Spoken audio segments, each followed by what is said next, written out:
Welcome everyone to the latest installment of the CMTC 20 Shifts Happen follow-up webinar series.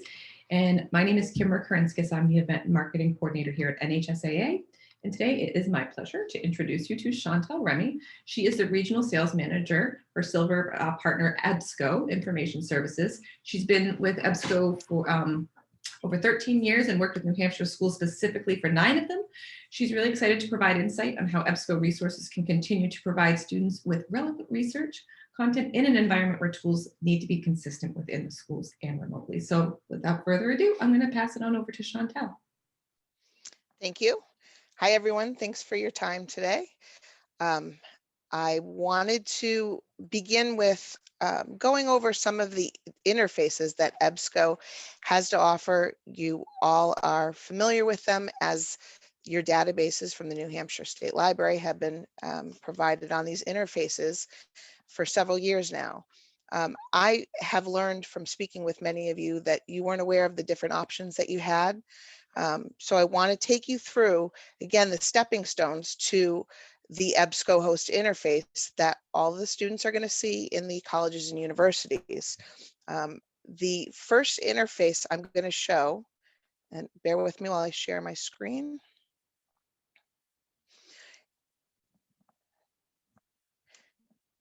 Okay. The first interface I want to show is the Explora Primary. And again, the first stepping stone. This has the same functionalities as the Ebsco host interface, but as you can see, there's a lot of graphics here. And we've got some large and general subject areas. So if students are looking for something to do a research project on, and they want to start with animals, perhaps, you know, they can click on this subcategory now, and they're going to get a list of different animals here that they could do some research on. And once they choose one and click on that, you'd have a regular search and search results going on here, just like, again, in all of our interfaces, where you're going to find your search results, and then the limiters over on the left side here. Most of you have the search results limited and defaulting to full text, which is what I would suggest. And then over on this side, you're going to see in all of our data, all of our interfaces, the source types that you can limit by and lexile ranges as we scroll down. And again, your search results. So I'm going to move over to the Explora Secondary to do more of my searching, but I wanted you to be aware basically the difference between Explora Primary for the primary school grades are the content obviously behind it. It's for elementary level. And then again, these larger, broader subject areas here. This banner here will also change twice a month. It'll have relevant events written for the level of elementary school students. And then again, when we switch now into Explora Secondary, you'll see the banner here has changed. It's more for high school students. Maybe some of the categories are the same here. But they do vary there. And then you'll notice, of course, now we've got more specific categories, and they work the same. Clicking into something will take you to that search result page here and all your results. And again, here you've got your limiters on the left side, just like in primary. So the differences, again, make them more attractive to this level of student doing the research. So if we're going to do a search here, let's do coronavirus, and you'll notice as you're typing, this will bear with me because I don't have a mouse available. It will auto fill for me, and I want to do a search on coronavirus. And one of the really neat things about the Explora databases, both primary and secondary is this topic overview that comes up for 90+% of the searches your students are going to do.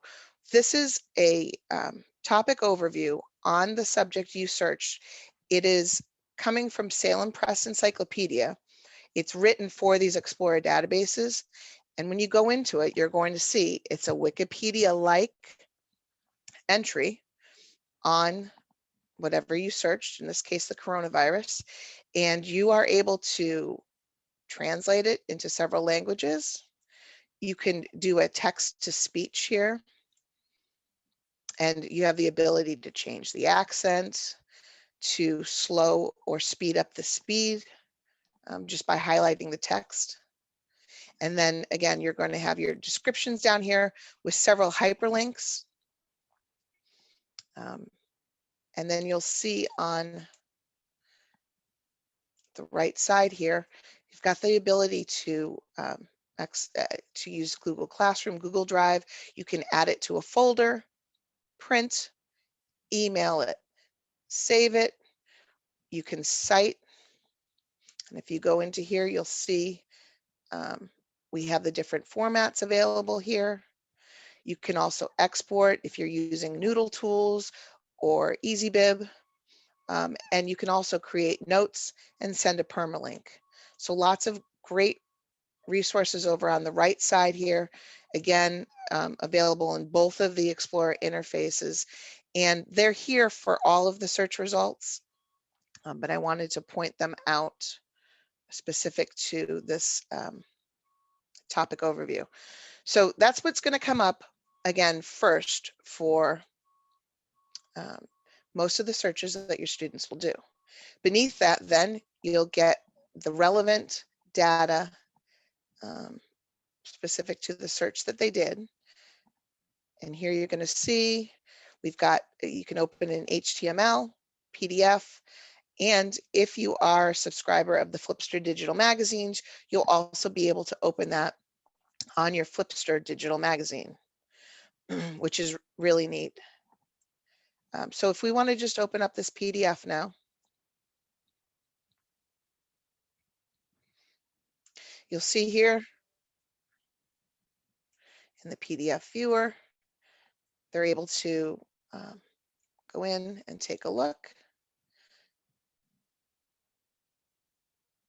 You can switch over if you want on the left side to the HTML view.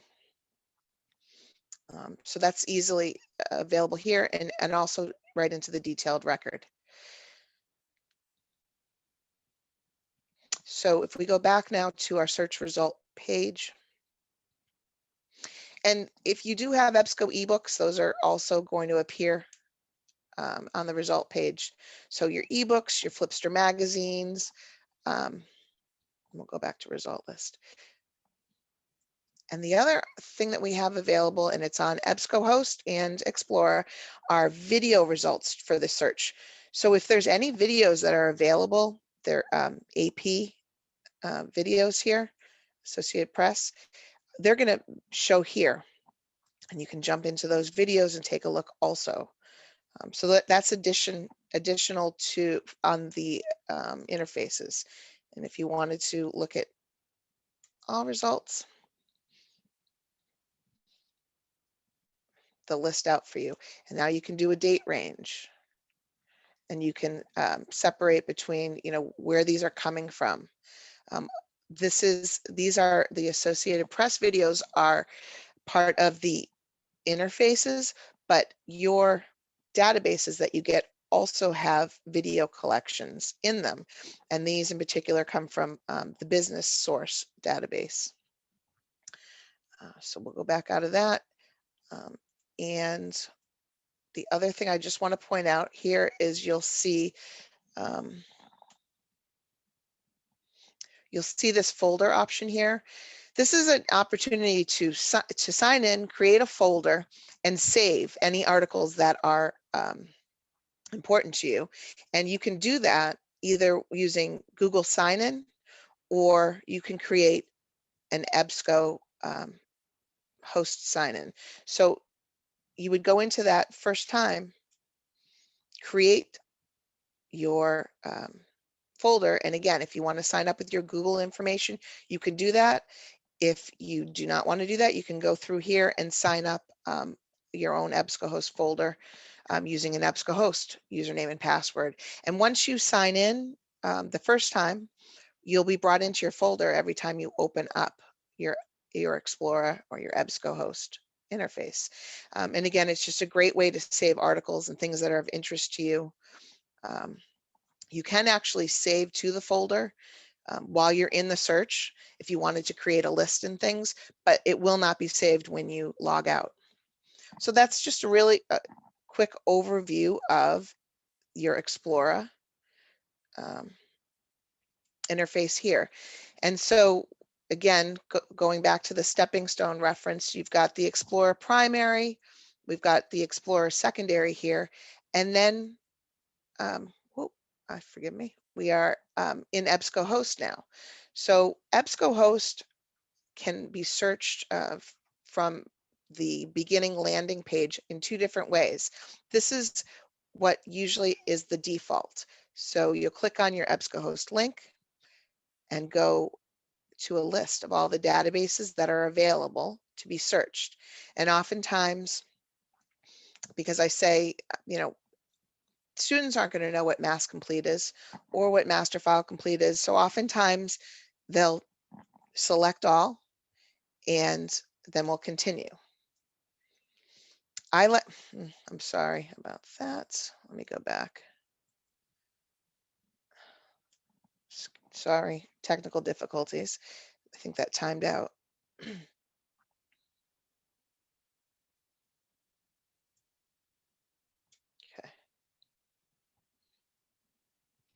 So this is the screen that they'll be taken to once they select all. I can make this a default, or we can make this a default also. It's searching, if you hover over here, it'll show you, it's searching all of these databases right now. But your student doesn't have to be aware of that, doesn't need to know what each database is. You can also go in though and simply uncheck the ones that you don't want to search if there's some in particular that you don't want to search. But I often recommend that you start with this one search box so as not to overwhelm the student with that list of all the databases that they're searching. They can just focus on the actual search itself. So again, just to show you, we've got the autocorrect again, and the autocomplete. And we'll do a quick search now here. And again, you're going to see the same limiters over on the side. So by now, the students work through the primary, the secondary, Explore, and now you're in EBSCOhost and you're familiar with, oh, here's the familiar limiters. The full text, which we can always default to. You can choose not to have it default to full text peer reviewed. These are all things in your admin tool or working with me or someone at EBSCO. You can have default so the student doesn't have to choose those. And then your source types. And there's a little bit more here with the publications you can sort by now. Subjects, your publisher, etc. And then you can also, again, choose your databases and refine the search. So back now to this result page, you'll see that, again, here are your videos from Associated Press, and you've got your results. We don't have topic overviews in EBSCOhost. What there is available comes with the EBSCO Discovery Service, and it's called Research Starters, and they're very similar, but we don't have the topic overviews and the Salem Press encyclopedia within the EBSCOhost interface, just to separate that. What you're going to get here are right down to your search results, and you're able again to go in this is an ebook actually. You can download this in EPUB here. And you do have, by the way, several ebooks available as complimentary from Ebsco that you can activate if you choose to. They are a collection that we put together of ebooks that are free on the World Wide Web. So things like the Gutenberg Project or Project Gutenberg, those are available. We have some classic ebooks also. Those are all available for you to add into your interfaces should you choose to. So ebooks are showing up on this result page here. And then just scroll down and see our different, there's a lot of ebooks. So what we'll do maybe is just search in master file right now. Okay, and now we're back to article level. So it's going to tell you now you've got this from the master file database. Here's the publication it's from, and you can go in now and you'll see once you get into the full text. Same reader. You can go in and jump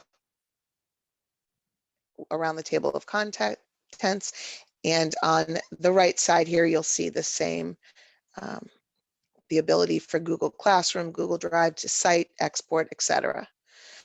So and here's your sign in folder functions again. And if you are using Explora and EBSCOhost, which you can do, a lot of high schools use that interchangeably. If you have a folder in one, it's the same folder for Explora that it is in EBSCOhost.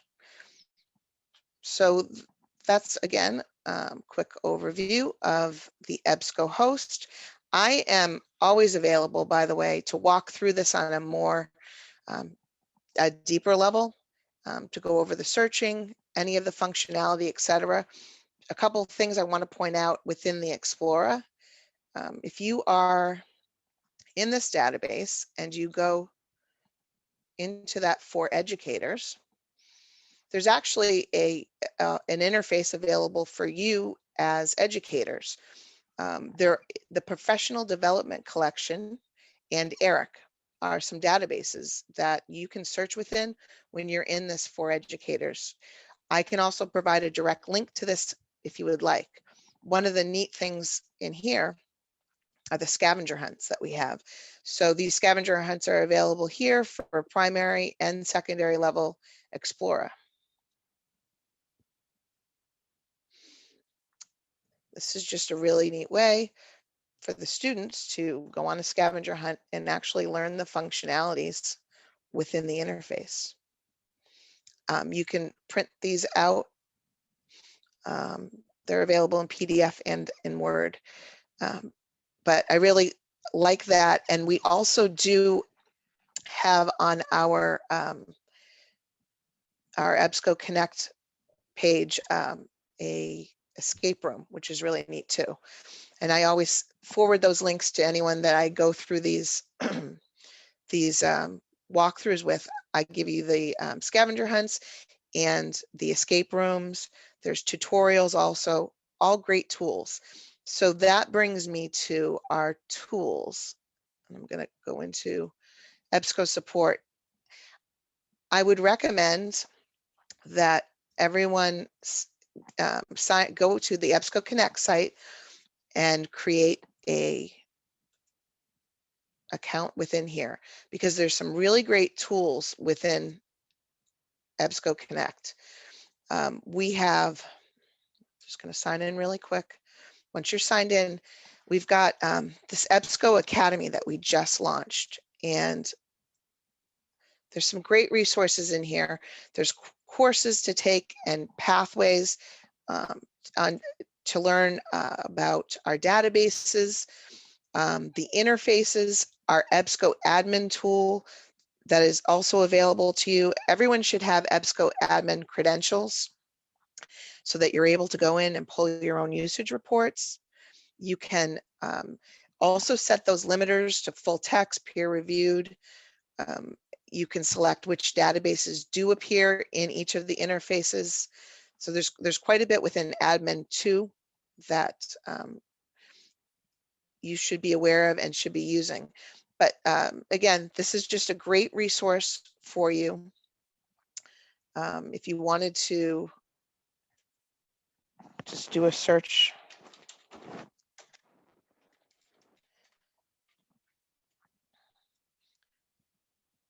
on this escape room. Here we've got a link for the escape rooms. And right now we just have it for Explora, but we have lesson plans in here for the different databases. It's just a wealth of information within Ebsco Connect that I recommend everyone explore. So that's my high-level presentation of the tools that we have available right now with the databases that, again, you have access to. If you find that you don't know where your access is, you aren't able to get into the links that you have currently, please contact me. I'm happy to send those links to get you set up if you're not already set up, and to walk you through any of these resources. Any questions that come out of this also, please feel free to contact me. It's sremy@ebsco.com. And Kimra, I think that's my presentation. Well, thank you very much for sharing all that. And again, Shawntel shared her contact information with you there. And if you have any other questions, you can feel free to reach out to anyone from CMTC. Thanks so much, Shawntel, for your time today. We really appreciate it. All right, thanks everybody. Thanks. Take care. Bye-bye. Take care.